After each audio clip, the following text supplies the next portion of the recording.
Hello, in this tutorial I'll show you how to make this beautiful snowflake.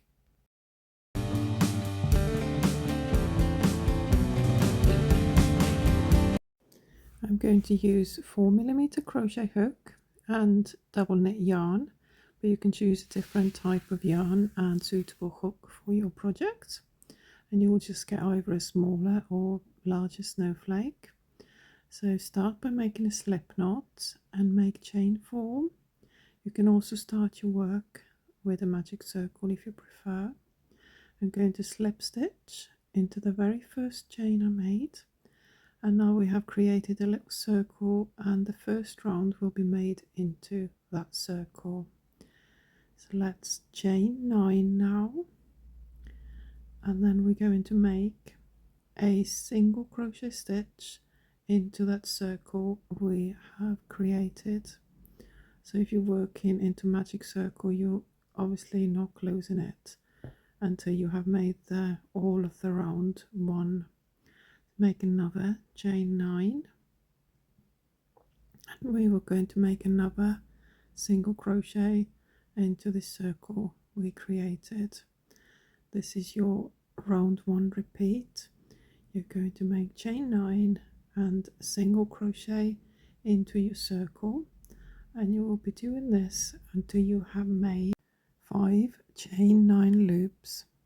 So just keep going, making chain 9 and single crochet into the circle.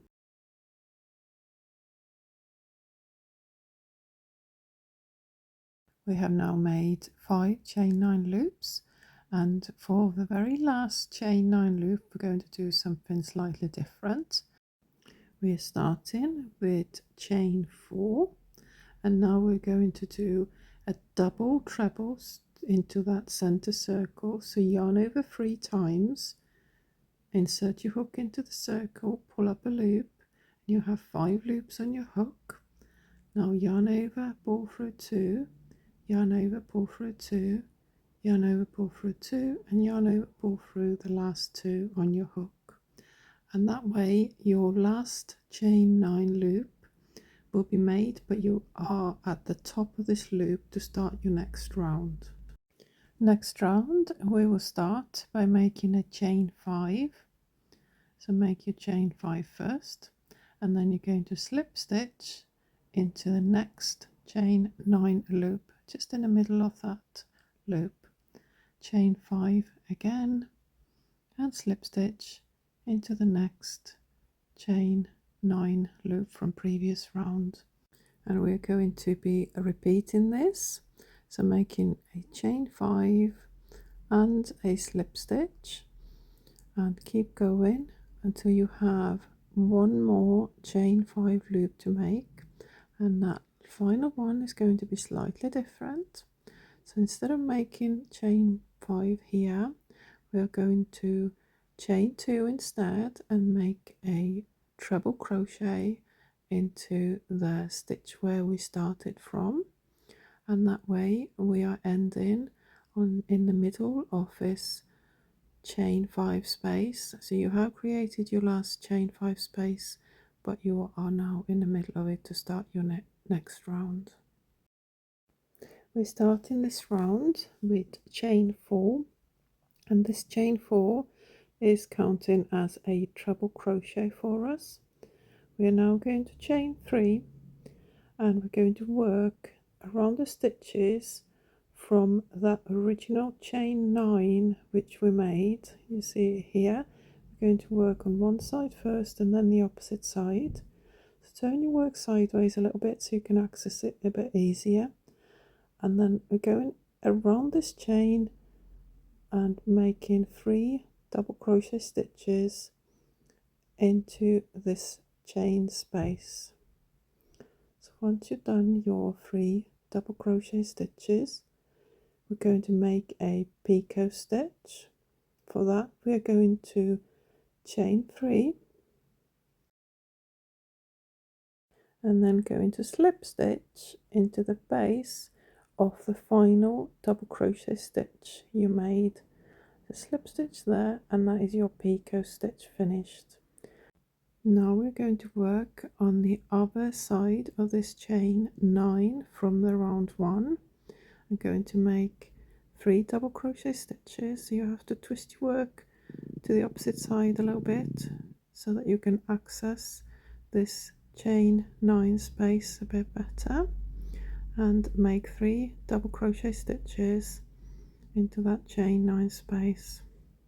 Now we're going to work into chain 5 from round 2, which is here just behind your stitches. Chain 3 first and make a treble crochet into this chain 5 space. We're now making another picot stitch, so let's chain 3 and make a slip stitch on the top of that treble crochet you made.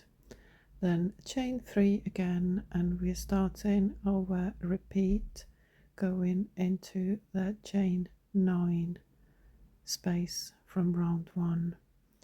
Make 3 double crochet stitches first to the first side of this chain 9 space, which is closer to you, just like that. Then make another picot stitch, so chain 3 and slip stitch the top of that very last double crochet stitch.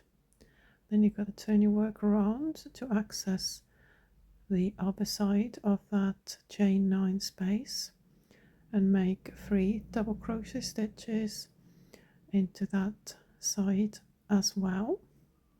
And once you have done those, we're going to work into that chain 5 space again, so chain 3, and now make a treble crochet into this chain 5 space from round 2.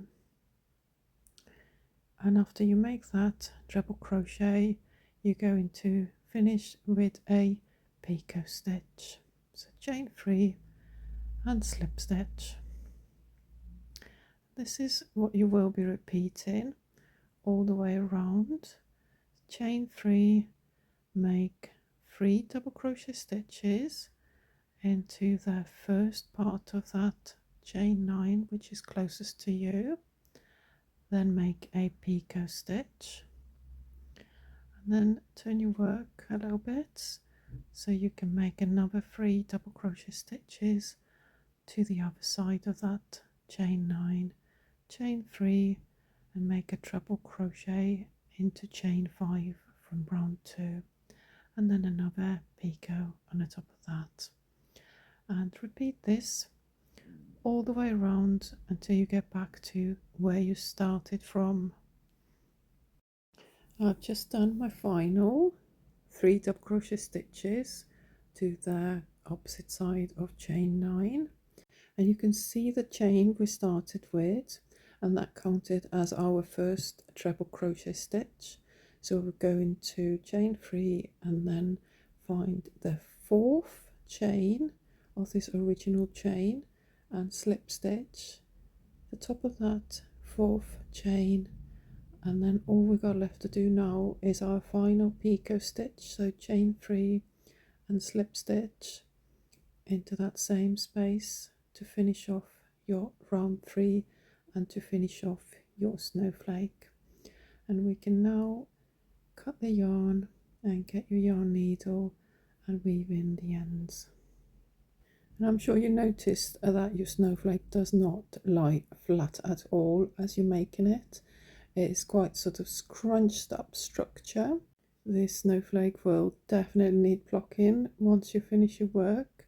So let's just weave in these 2 little ends first, and then what you got to do now is pull at the ends of your snowflake just to shape it into the shape that we want it to be, and then you can block it with either water or craft glue or spray starch, whichever method you prefer. Just pin it down and leave it to dry overnight, and you will get a beautiful shaped snowflake.